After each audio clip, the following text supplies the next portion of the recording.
Weather-related fears and phobias are super common. I mean, who doesn't jump at that first crack of thunder? Or maybe it's the howling wind during a blizzard or hurricane. And of course, there's the dread that comes from the tornado sirens going off. Do you have a fear of clouds? That's called nepophobia. Or what about cold weather? That's called cryophobia. There are even people that are scared of the sun. It's called heliophobia. Well, whatever your weather fear may be, today we are going off the radar to confront it head on.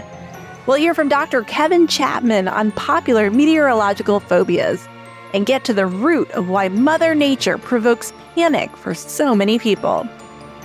We'll also hear from someone that has dealt with this firsthand. To him, like a tree was swaying a little bit and he started screaming. He wanted inside. What better day to face your fears than Halloween? So stick around if you dare. No, really, you should. It's going to be super helpful. I'm meteorologist Emily Gracie, and you're listening to Off the Radar, a production of the National Weather Desk. On the show, we dig deep into topics about weather, climate, the ocean, space, and much more. Our goal is to help you better understand the weather and to love it as much as we do.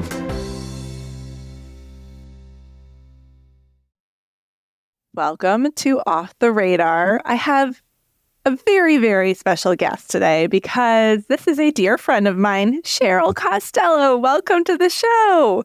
Happy Halloween. Happy Halloween. So I brought you on for many reasons today. Number one, I adore you. Number two, it's really relevant to the subject matter because I was inspired by your offspring to do this episode because he's scared of weather. Yeah, my little Geo inspired you. I'm happy to hear that. So Halloween kind of inspired me to do this episode as well, to talk about fears and phobias. And a lot of people have fears of different types of weather. Now, some of them are more unusual, less common, like the fear of wind or the fear of the sun. But Geo has a very common weather fear, and it's gotten a little better. But can you tell me about what kind of sparked his fear of thunderstorms and how you discovered it? When he was about 2-3 years old, I remember this vividly. I probably still have the video. I took a video of it because I realized we need to bring this up to the pediatrician. We were on a walk, and there was a tree that was barely swaying, and it got to him. To a point where he was crying uncontrollably. It was otherwise a nice day. I want to say it was sunny, not even cloudy. It was daylight, and the tree swaying must have resonated for him, memories of the storm that he went through the last time. So that is what was happening with him. When we would be in moments of, thunder and lightning, that for many parents, it's like, oh, okay, I get it. It is kind of scary. But he would carry the memories of, the last storm and then would really get himself worked up when it was nothing. Can you pinpoint a really bad situation that he was in that kind of set this off? And I was trying to remember what brought it on. And Jamie and I, my husband, we can't pinpoint anything. When we had the tornado come through Annapolis, he was in the forest program at his preschool. And the director at the time was like, really pushing us to seek help beyond school, beyond us, because he got to an uncontrollable point. Okay, that's what I was going to ask is how did you know when to seek help and what kind of help did you seek? Because like you said, he was so young, he was only 4 years old. In those sessions, she would try to mimic weather. We put it on her phone and she would try to take him through scenarios, basically with the mission to desensitize. And I think he made some progress, but honestly, age and experience on his own, I think, is what is allowing him to take some of these baby steps because we have seen some improvements. If there was a thunderstorm today, he would be bothered. But we had a situation recently, and I'm like, this feels like a breakthrough moment for him, where there was rain. He was at an Orioles playoff game, and there was a rain delay. And I was thinking, oh no, we made this investment in playoff tickets and he's going to want to hightail it out of there. And he stayed. He sat in the seat. Someone threw him a poncho and he was fine. And in the past, just a couple of years ago, he would want out of there, very far out of there, and hide himself in the basement.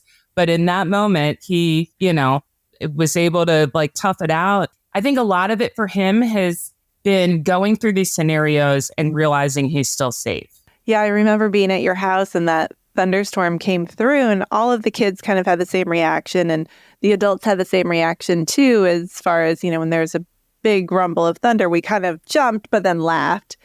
And Gio was in the basement and he was just unconsolable. Like you were down there and he was so upset he wouldn't come out of the basement. So that was eye-opening for me because I don't know that I'd really seen someone with a true phobia or fear and what they went through. And it's very heartbreaking. It's heartbreaking. And as a parent, it is hard to find that line of, being compassionate and being really like frustrated because truthfully, it's not convenient. It would happen so many times when it was so inconvenient. So the time you're referencing, we're supposed to be socializing. Instead, one of us is in the basement with him. The basement always gave him some level of comfort. It still does. And we had multiple situations like that. I remember being at a bar mitzvah and the party moved outside. Beautiful day. I don't remember seeing any wind, but Gio will pick it up. And to him, like a tree was swaying a little bit and he started screaming. He wanted inside. Really, it still came down to him having this fear. And hopefully in time, he's going to realize too that like the thunder, no one really loves it, right? Like, do you love a thunderstorm? I don't know. Maybe some people do. Some people. I mean, I still think Gio's headed for a career in meteorology myself because I've heard that over and over again, that their love of weather started with a fear of weather and transitioned into knowledge as power. Although what we'll find out today is that knowledge is not always power because I interviewed a specialist on this topic about phobias and it was very, very enlightening for me. I have phobias too. His name is Dr. Kevin Chapman and he is with the Kentucky Center for Anxiety and Related Disorders and he does specialize in phobias. And as he said, and as I said at the beginning of this, storms are one of the most common along with flying, heights, and public speaking. And he addressed how he treats his clients, and he's very straightforward with it and very successful with it. But he was great, Dr. Kevin Chapman. I'm going to interview him and talk to him all about these fears and anxieties so that Gio and all of these future meteorologists don't have to be scared of storms anymore. Cheryl Costello, thank you so much for telling your story about your son. We wish him the best. Absolutely. Hi, Dr. Chapman. Thanks for joining me today. This is exciting and fun to learn and maybe a little self-serving. That's possible as well.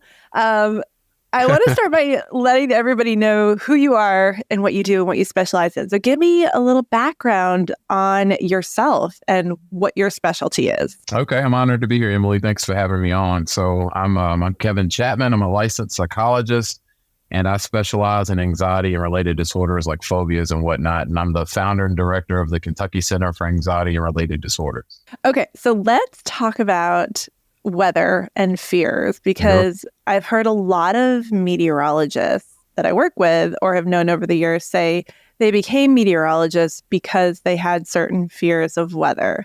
So I'm curious about your experience when it comes to weather fears.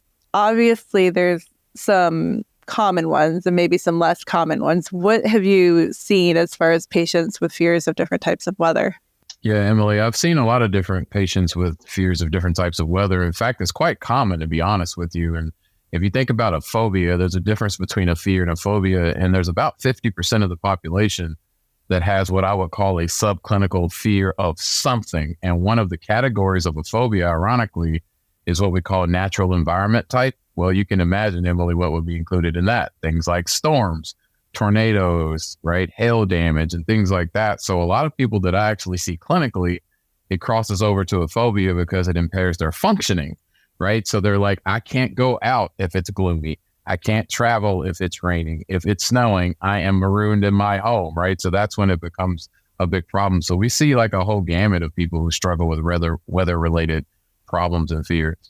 Are there any strange ones that are kind of what somebody might think of as just completely irrational, like fear of, sunshine or clouds?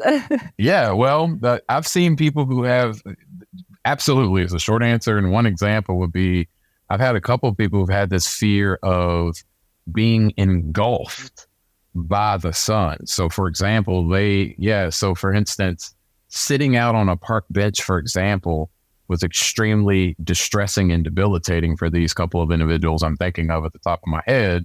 They literally thought, if I sit here alone on a bench and the sun is shining, that something catastrophic is going to happen to me, weather-related incident where I'm going to be engulfed, or I'm going to be burned, or something really bad is going to happen to me. So that's very bizarre, right? But believe it or not, but that's something that made these people have panic attacks and whatnot. So they, of course, avoided sunny days and being out alone by themselves, under the weather when it's really beautiful out.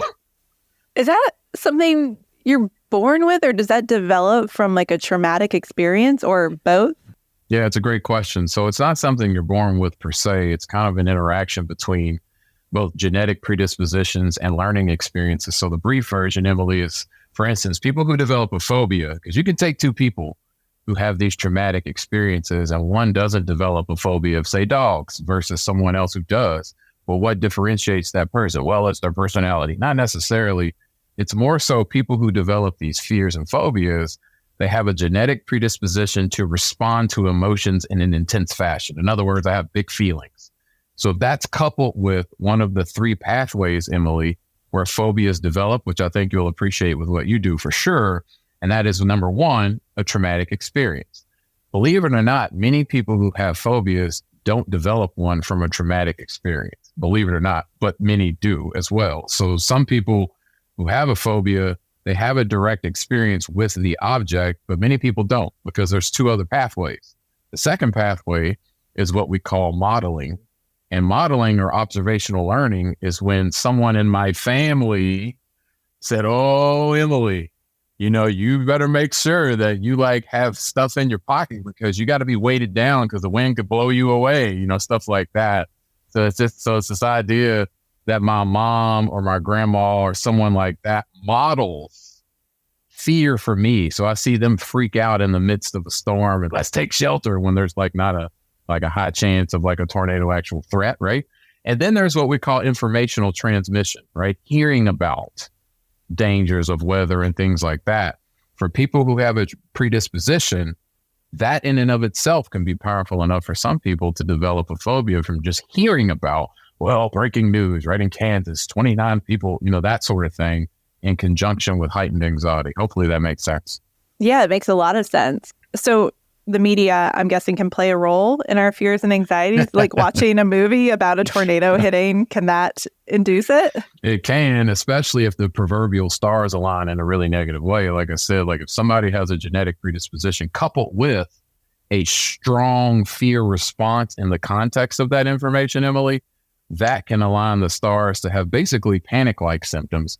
And then my brain associates that heightened arousal with that stimulus. So therefore, now I'm searching and scanning my environment for signs of threat. Real quick example, I had a client who told me that their grandma would listen all day on the radio for dangers, right? The things like storms, the sirens, the alarms, the weather alerts, and tell them things like, you can't go out today because if you do, you could get blown away or you could die or you could, things like that. And of course, that's going to be traumatic for a kid. Wow. Okay. So you mentioned wind. Have you seen people who are scared of just a windy day? Yes, I have. I've seen people who literally wear these huge coats like Ralphie's brother in the Christmas Story so that they don't blow away due to fear that the wind is going to be so strong that it's going to actually kill them. Usually that's in younger people, but definitely we've seen that before at the center.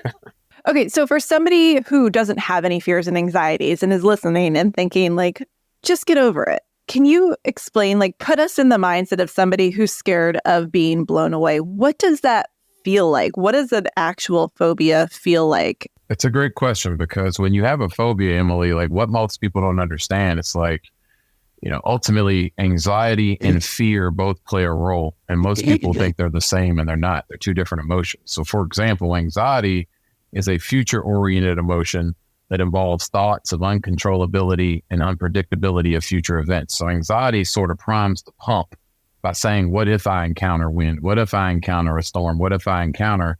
So my body is starting to get hyper alert already because anxiety is about the future. Fear, on the other hand, or a panic attack, fear and a panic attack are the exact same thing. The difference, though, is that fear is based on actual true danger or present danger. A panic attack is what we call a false alarm. So I'm having the fear response when there's no threat. So basically what happens with people with a phobia is that anxiety is preparing them to be afraid in advance. And as soon as they get triggered to encounter the thing they've been telling themselves is dangerous, boom, panic symptoms set in, and they literally feel like they're going to die. So basically what happens is that it's human nature to avoid things where I'm feeling uncomfortable and to pursue things that make me feel comfortable. So avoidance behavior starts to happen and take over their lives, Emily. So therefore, I'm avoiding things, kind of a few things at once, but then my bubble gets smaller and smaller and smaller and smaller. And now I'm not able to go out at all unless the Weather Channel tells me otherwise. Right. Or the National Weather Desk. Indeed. So let's talk solutions, because this is starting to cause me anxiety thinking about this. All right. So how do you treat fears when it comes to weather? Is more knowledge a good thing? Is becoming a meteorologist, if you're scared of the weather, the solution because you all of a sudden have all the answers? Yeah, all of the above are correct answers, honestly, Emily. And I would say that the short answer is what we call exposure therapy. You know, we have the gold standard treatment, meaning the best available treatment for a phobia, quite frankly, is what's called exposure therapy. And it's based on what we call cognitive behavioral therapy. So when you mention, do I become a meteorologist to get over this? Well, in essence, becoming a meteorologist, if I'm afraid of weather, is exposure. Why? Because I'm confronting the very thing I avoid, and that is how you actually get over it. So the quick version is that what treatment includes, if you think about any emotion, Emily, we have thoughts, we have physical sensations in our body, and we have behavior. So any emotion I have has those three components. So to treat it successfully, like if you have a fear of weather, you have to include all three of those ingredients. Number one, my thinking about threat as it pertains to weather has to be addressed. So I adopt what I call evidence-based thoughts about the weather. I treat my thoughts like hypotheses rather than facts, right? So it's like, oh, I'm going to die if I walk outside. Well, that sounds like a fact, and that's not in fact true. But if I change that thought to evidence-based thoughts, like, well, what's happened in the past? Well, I did fine. I was just a little uncomfortable. That's part of the solution. The second part of the solution is to confront the physical sensations associated with the fear, meaning I have to actually increase my heart rate on purpose. I have to get comfortable feeling uncomfortable. I don't avoid feeling uncomfortable. I, in fact, make myself uncomfortable in order to teach my brain that it's not threatening to have, say, a fast beating heart or breathing fast and things like that. And then the third component, which is the most important, Emily, which is really getting to the essence of your question, is I have to confront weather-related stimuli. In other words, I have to put myself in situations that I think are dangerous that are not in fact dangerous. How do you differentiate? If you have a fear, how do you know? Because obviously some stuff like tornadoes are dangerous. So how do you differentiate what's real and what's not? Good question. So most people who develop a phobia, the thing about a phobia, Emily, is that the fear is irrational, right? So putting someone in a situation where they could in fact die is obviously not a prudent thing to do. However, putting themselves in a situation where they think they will die, but the likelihood is low, is important. Case in point, if someone's afraid that they're going to get struck by lightning, is it possible to get struck by lightning? Yes. Is the probability high that I'll get struck by lightning? I think you know that's a rhetorical question. So would I put someone outside and sit them on a bench when it's storming? Absolutely. I do it all the time. Well, what happens? Well, they live to see another day, and they realize that even though they're uncomfortable, they in fact get over the fear and the anxiety associated with it. Now, the goal is not to get them to enjoy that. The goal is to get them to do it if they had to. Okay. Interesting. I'm applying this. I have a fear of turbulence that I'm working through right now. And I'm like the crazy meteorologist on every flight that's like checking flight paths and like looking for cumulus clouds and looking at like turbulent air. So I'm that crazy person. But part of me thinks maybe I should just hop on the Hurricane Hunter's plane and just fly straight through a hurricane and deal with it. Well, in essence, yeah, because like checking those devices is what I call safety behaviors. And safety behaviors actually perpetuate the distress long term, Emily. So I have to call you out Because if I look at those things, right, it implies that if I don't look at those things, that this is dangerous. And that's not true. Yeah. I might have some control issues too. Okay, so what should someone do if they think that their fear of a certain type of weather is kind of starting to get to that out of control point? What do you recommend? Yeah, great question. So the two criteria, right, is if I have personal distress that bothers me and it's impairing my functioning, meaning I'm not enjoying some facet of my life, then they should seek help. Well, the gold standard for that is always seek help with someone who specializes, right? You don't want to go to just a run-of-the-mill mental health professional. You want to go to people who specialize in this specific problem. So if someone has a phobia, they need to seek out someone who engages in what's called cognitive behavioral therapy, also known as CBT. So they need to check out websites like, well, for example, plug for us. So we have the Kentucky Center for Anxiety and Related Disorders, aka kycards.com or drkevinchapman.com, and we do virtual appointments. So people come here, fly here for intensive treatment for that. Or we could do it virtually, so that's effective. Or they can seek out the Anxiety and Depression Association of America, ADAA.org, and see the Find a Therapist locator tab, and you'll find that there's people who specialize in phobia. So definitely seek someone who specializes in a phobia. Do you ever recommend anxiety medication for phobias, or is that just like a Band-Aid on a bigger problem? It's a great question, Emily. And though I'm not opposed to medication, in fact, we have a psychiatric nurse practitioner on staff. What you find is that medication for a phobia doesn't get rid of a phobia. The gold standard for a phobia treatment is exposure-based therapy, period.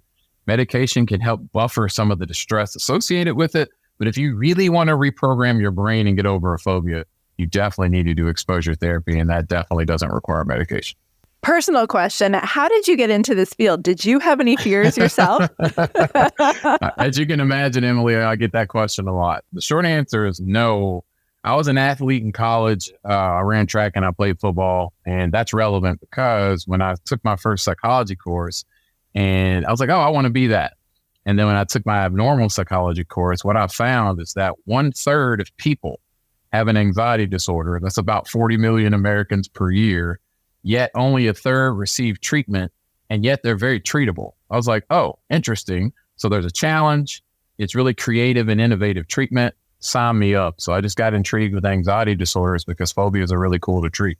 Well, Dr. Kevin Chapman, this is very enlightening. I learned a lot myself, and I think it's great information for everybody to hear too. I mean, everybody's got something, like you said, it's so common.